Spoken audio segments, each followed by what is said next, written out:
Hi friends, ஒரு சூப்பரான Kerala style பாவக்காய் தொக்கு எப்படி செய்கிறதுன்னு பார்க்கலாமா?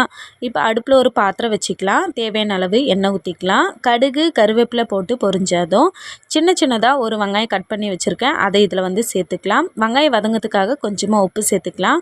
இப்போ சின்னதாக ஒரு தக்காளி கட் பண்ணி எடுத்து வச்சுருக்கேன், அதை இதில் சேர்த்துக்கலாம். தக்காளி நல்லா வதங்கினதும் சின்னதாக கட் பண்ணி வச்ச பாவக்காய் இதில் சேர்த்துட்டு நல்லா கலரி விட்டுட்டு காய் வேவதுக்காக அரை கிளாஸ் தண்ணி ஊற்றிக்கிறேன்.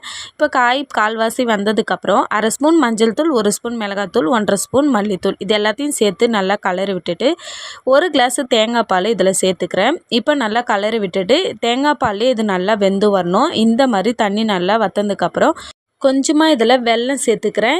நல்லா கலரி விட்டுட்டு இந்த மாதிரி தண்ணி வற்றதுக்கப்புறம் கருவேப்பிலை கொத்தமல்லி தூவி விட்டு இறக்குனா ஒரு சூப்பரான கேரளா ஸ்டைல் பாவக்காய் தொக்கு ரெடி ஆயிடுச்சுங்க. இதேமாரி நீங்களும் ட்ரை பண்ணி பாருங்கள். எப்படி இருந்துச்சுன்னு கமெண்ட்டில் சொல்லுங்கள். இந்த வீடியோ பிடிச்சிருந்தா லைக் பண்ணுங்கள். வீடியோ பார்த்ததுக்கு நன்றி.